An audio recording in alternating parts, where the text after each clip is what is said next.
और इस वक्त की सबसे बड़ी खबर उत्तर प्रदेश की सियासत से जुड़ी हुई है, जहां आगरा में राहुल गांधी भारत जोड़ो न्याय यात्रा चल रही है और उसमें शामिल होने के लिए समाजवादी पार्टी अध्यक्ष अखिलेश यादव और पूर्व मुख्यमंत्री अखिलेश यादव पहुंचे हुए। यात्रा में प्रियंका गांधी भी मौजूद है और इस मौके पर अखिलेश यादव ने बीजेपी पर हमला बोला। कहा कि बीजेपी ने लूटने का काम किया और बीजेपी हटाओ देश को बचाओ, जबकि राहुल गांधी ने वादा किया कि गठबंधन की सरकार आएगी तो एमएसपी लागू हम करने वाले हैं। ये दो लड़कों की वो जोड़ी है जो पहले भी यूपी की सियासत में एक बार आजमाई जा चुकी है। वो 2017 का वक्त बीच में मध्यस्थता कराने की कोशिश करने वाली, शर्तें मनवाने वाली प्रियंका गांधी तब भी मौजूद थी और आज भी उनकी मौजूदगी देखने को मिल रही है। लेकिन क्या इसका असर होगा, ये सवाल है। की दुकान को लेकर के जो चले हैं, इस शहर में बाजार नहीं, पूरा शहर मोहब्बत का शहर है। इतनी मोहब्बत हर मन में भर करके ले जाइए और पूरी यात्रा में बांटते चले जाइए। आने वाले समय में जो चुनौती है वो लोकतंत्र बचाने की चुनौती है, संविधान बचाने की चुनौती है। किसानों को सिर्फ एक चीज चाहिए, उन्होंने कहा है कि हमें लीगल एमएसपी दे दीजिए। सरकार कहती है कि हम आपको लीगल एमएसपी नहीं देंगे, लीगल एमएसपी आपको नहीं मिलेगी। इंडिया गठबंधन ने, कांग्रेस पार्टी ने कहा है जैसे ही हमारी सरकार आई हिंदुस्तान के किसानों को हम लीगल एमएसपी दिलवा देंगे, 1 मिनट नहीं लगेगा।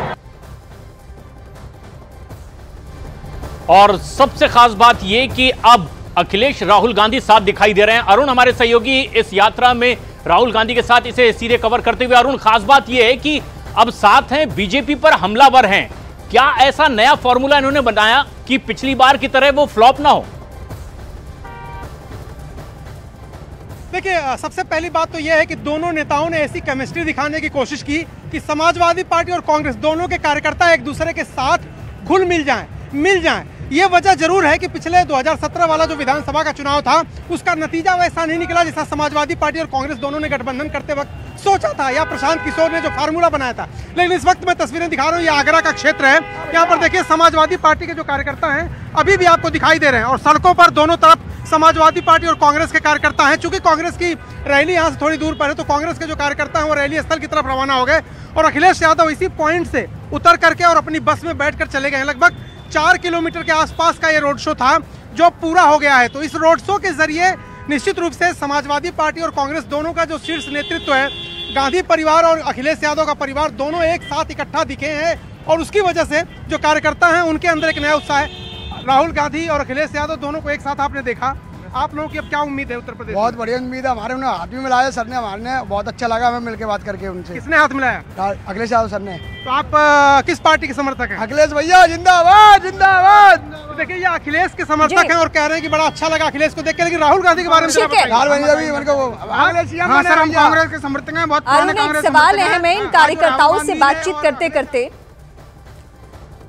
बहुत बड़ी चुनौतियां होती है अरुण कि अगर बड़े नेता मिल भी जाए अखिलेश और राहुल गांधी लेवल के, तो कार्यकर्ता आपस में मिले, वो जनाधार और बढ़ाने की कोशिश करे, बूथ लेवल पे जाके मेहनत करे, ये बहुत मुश्किल होता है। लेकिन मुझे फर्क आपसे ये समझना है, 2017 जो माहौल था वो विधानसभा का माहौल था, इस वक्त लोकसभा का माहौल है। लेकिन दोनों ही पार्टियों की अगर मैं तुलना करूं, समाजवादी और कांग्रेस पार्टी, तो बहुत ज्यादा पीछे जाते गए हैं। अब इस चुनाव में क्या करिश्मा दिखाने वाले हैं वो?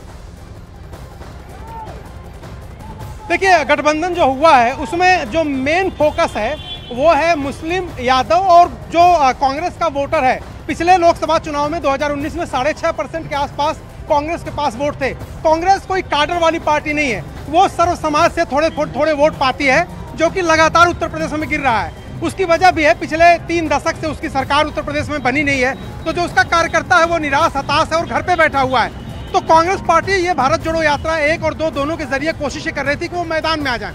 अगर वो 6.5% वोट, 18% जो वोट है समाजवादी पार्टी का, उसके साथ जुड़ते हैं तो 25% के आसपास होते हैं। और ये जो आप माहौल देख रहे हैं, सपा और कांग्रेस के देखिए यहाँ पर गाना यूपी में साइकिल चलेगी और राहुल और अखिलेश की जोड़ी चलेगी, नहीं किसी की दाल गलेगी, इस तरह के जो शब्द हैं, इन शब्दों के जरिए कोशिश समाजवादी पार्टी और कांग्रेस की है कि कार्यकर्ताओं में अपने उत्साह भरा जाए, कार्यकर्ताओं में जोश भरा जाए। समीकरण वही है जो उनका पुराना समीकरण है, लेकिन कार्यकर्ताओं को जगा के उनमें उत्साह भर के 2024 के लोकसभा चुनाव में उतरने की रणनीति कांग्रेस और समाजवादी पार्टी ने बनाई है। और साथ मिलकर लड़ने की ये रणनीति समाजवादी पार्टी और कांग्रेस की, और उसके तहत न्याय यात्रा में अखिलेश यादव भी शामिल हुए हैं। अब हम आपको बताते हैं कि आखिर फिलहाल इंडी गठबंधन में स्थिति क्या बनती दिखाई दे रही है। दरअसल उत्तर प्रदेश में कांग्रेस और समाजवादी पार्टी के बीच समझौता हुआ है, और ऐसे में कुल उत्तर प्रदेश की 80 सीटों में 17 सीटें कांग्रेस को दी गई है और 63 सीटों पर समाजवादी पार्टी ने अपने पास रखा है, वो चुनाव लड़ेगी। इसके अलावा कांग्रेस मध्य प्रदेश में 28 सीटें लड़ेगी, समाजवादी पार्टी को 1 सीट खजुराहो की दी गई है। मध्य प्रदेश की कुल 29 सीटों में गठबंधन समाजवादी पार्टी के साथ हुआ है, और उसके तहत कुछ इस तरह से रणनीति बनाकर अब दोनों पार्टी आगे लड़ने के लिए तैयार दिखाई दे रही है। बात अगर दिल्ली की करें तो एनडी गठबंधन में दिल्ली में लोकसभा की 7 सीटें हैं, कांग्रेस को 3 सीटें आम आदमी पार्टी की ओर से दी गई, 4 सीटों पर आम आदमी पार्टी के उम्मीदवार चुनावी मैदान में उतरेंगे। कुछ इस तरह का समझौता हुआ एनडी गठबंधन में। और इसी तरह से हरियाणा में आम आदमी पार्टी को 1 सीट दी गई है और बाकी 9 सीटों पर 10 में से कांग्रेस चुनावी मैदान में उतरती दिखाई देगी। ये एनडी गठबंधन की ताजा स्थिति जो हम आपको दिखा रहे हैं। इसी तरह से चंडीगढ़ की 1 सीट आम आदमी पार्टी समर्थन करेगी, उम्मीदवार कांग्रेस का होगा, ये गठबंधन में तय किया गया है। और कुछ इस रूप में इंडी गठबंधन दिखाई दे रहा है।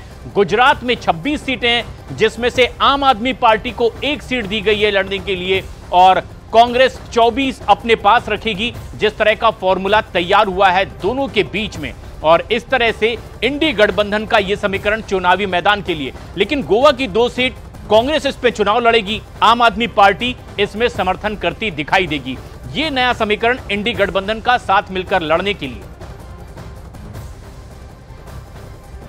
चुनावी माहौल की तस्वीरें इस वक्त हम आपको दिखा रहे हैं। सबका ध्यान इसलिए इस तरफ गया क्योंकि राहुल गांधी और अखिलेश यादव दोनों एक साथ आगरा में नजर आए।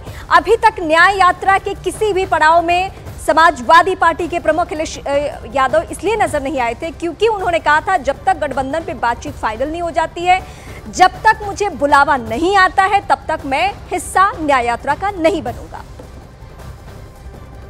निश्चित रूप से कह रही हूँ कि इस बार रायबरेली में भी वो होगा जो 19 में अमेठी में हुआ। विनम्रता के भाव से कह रही हूँ क्योंकि जनता चाहती थी कि विकास हो। आज मैं जनप्रतिनिधि के नाते इस बात की साक्षी हूं कि अमेठी में पहली बार खाद का रैंक तब उतरा जब मोदी प्रधानमंत्री बने, योगी मुख्यमंत्री बने। अमेठी में कमल फूल चुका है। अब की बार रायबरेली भी कहती है कि 370 नहीं, एनडीए 400 पार। इस साल के सबसे बड़े शादी समारोह की तैयारियां गुजरात के जामनगर में शुरू हो चुकी हैं।